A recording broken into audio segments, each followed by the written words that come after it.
اعوذ باللہ من الشیطان الرجیم بسم اللہ الرحمن الرحیم وَنَادَى نُوحٌ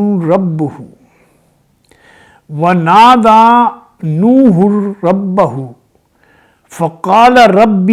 إِنَّ ابْنِي مِنْ أَهْلِي وَإِنَّ وَعْدَكَ الْحَقُّ وَأَنْتَ أَحْكَمُ الْحَاكِمِينَ۔ قال یا نوح انہ لیس من اہلک انہ عمل غیر صالح فلا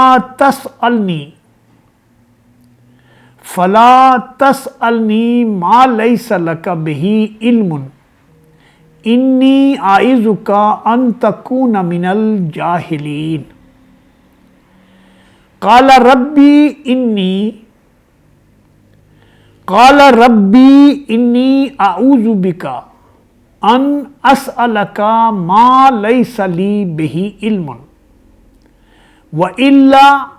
وإلا تغفر لی وترحمنی اکن من الخاسرین۔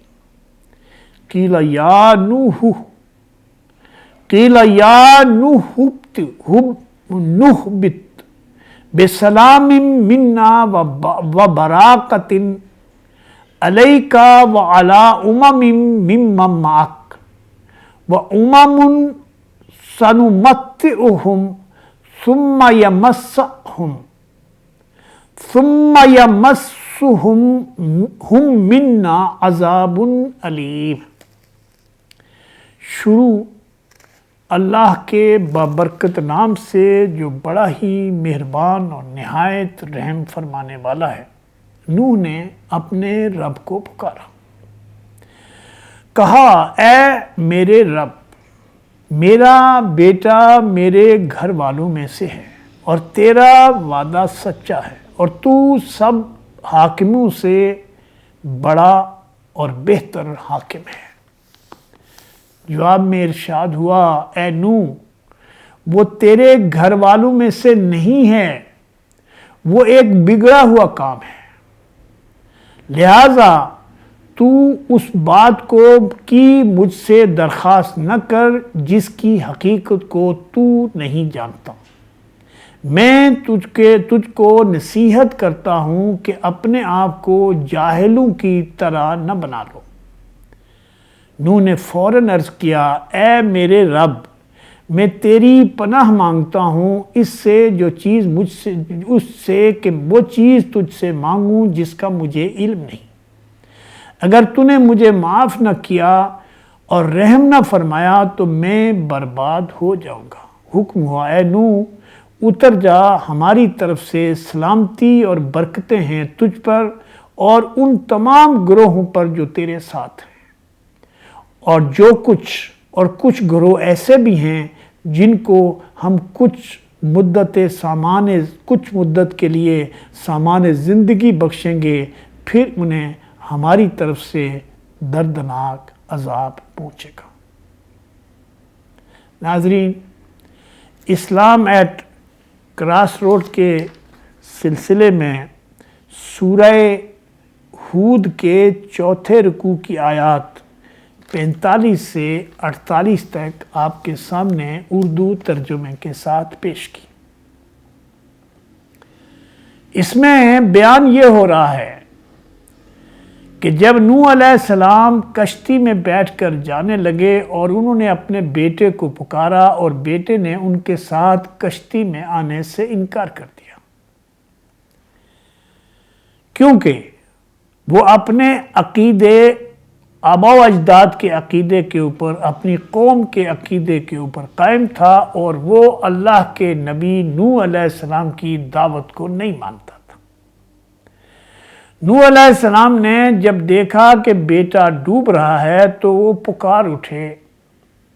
کہ اے میرے رب، میرا بیٹا میرے گھر والوں میں شامل ہے۔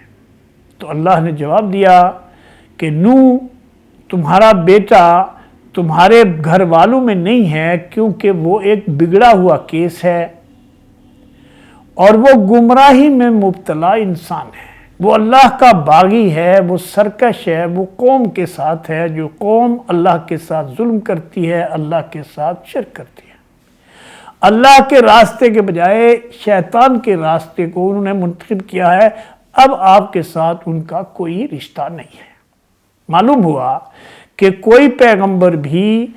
اپنے کسی رشتہ داری کی وجہ سے یا کسی تعلق کی وجہ سے کسی کی بھی سفارش کرنے کا حق اور اختیار نہیں رکھتا۔ نوح علیہ السلام کو یہ کہا گیا کہ تم یہ بات دعا نہ کرو، تمہاری دعا نہ صرف یہ کہ ریجیکٹ کی جاتی ہے بلکہ تمہیں بتایا جا رہا ہے کہ یہ جاہلوں والی بات ہے، یہ گمراہوں والی بات ہے۔ تو نوح علیہ السلام اللہ کی طرف فوراً پلٹتے ہیں اور کہتے اے میرے رب، اگر تو نے مجھے معاف نہ کیا میں تیری پناہ مانگتا ہوں، اور تو نے اگر میرے اس عمل پر مجھے معاف نہ کیا تو میں برباد ہو جاؤں گا، تو مجھے معاف کر دے، میرے اوپر رحم فرما تاکہ میں بربادی سے بچ سکوں۔ اللہ تعالیٰ فرماتا ہے کہ نوح کا یہ عمل اللہ کو بہت پسند ہے، اور آپ غور بھی کریں کہ ایسی سفارش جس کا حق نبی کو بھی نہیں ہے، کسی کافر کے لیے، کسی مشرک کے لیے، کسی ایسے کے لیے جو اللہ کی راستے کو چھوڑ کر اپنے بزرگوں کے راستوں پہ چل رہا ہے، جو قرآن اور حدیث کے خلاف راستے ہیں، ان کے لیے سفارش کرنا بھی جرم ہے۔ اس لیے یہ عقیدہ کہ قیامت کے دن اللہ کے رسول صلی اللہ علیہ وسلم امت کے لیے سفارش کریں گے، امت تو ہے ہی وہ جو شرک سے پاک ایمان کے ساتھ زندہ ہو۔ وہ لوگ جو ہے وہ پیغمبر کے بیٹے ہی کیوں نہ ہوں، چاہے پیغمبر کی بیوی ہی کیوں نہ ہو، اگر وہ ایمان میں خالص نہیں ہیں تو پیغمبر کے ساتھ رشتے سے ان کو کوئی فائدہ نہیں پہنچ سکتا ہے۔ اس لیے یہ فرمایا کہ نوح علیہ السلام اپنے بیٹے کے لیے دعا کر کے، اس کو جب اللہ نے ان کو بتایا کہ یہ بہت بڑا جرم ہے کہ تم ایک مشرک بیٹے کے لیے سفارش کر رہے ہو، تو نوح علیہ السلام نے اپنی معافی کی درخواست کی اور کہا کہ پروردگار میرے سے بے علمی میں، لا علمی میں، نادانی میں یہ حرکت ہوئی ہے، اگر تو نے معاف نہ کیا تو میں برباد ہو جاؤں۔ تو معلوم ہوا کہ اللہ کی بارگاہ میں اسی کی سفارش قبول ہوگی جس کو اللہ اس کی سفارش کو سننا پسند کرے گا، اور کسی کافر کے لیے، کسی مشرک کے لیے اللہ کے ہاں سفارش کرنے کا کسی کو اختیار نہیں ہے۔ آج جو دنیا میں سارے لوگوں نے بنائے ہوئے ہیں، کسی کو غوث بنایا ہوا ہے، کسی کو داتا بنایا ہوا ہے، کسی کو دستگیر بنایا ہوا ہے، اور جن کے بارے میں یہ عقیدہ ہے کہ یہ ہمیں جنت میں لے جائیں گے، اللہ کی کتاب نوح علیہ السلام کے واقعے سے یہ بتاتی ہے کہ کوئی بھی انسان، کسی کو بھی حق اور اختیار نہیں ہے۔ جیسے یہ قوم کہتی ہے کہ عبد القادر جیلانی نے ایک عورت کے کہنے پر فرشتے سے روحوں کا تھیلا چھین لیا تھا، ایسا کچھ بھی نہیں، نہ ہوا ہے کبھی،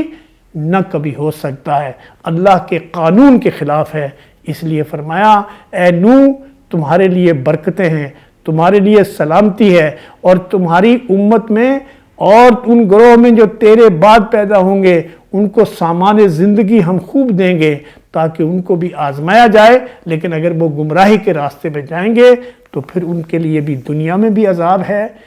دنیا میں گمراہی کا عذاب تو خود ایک عذاب ہے،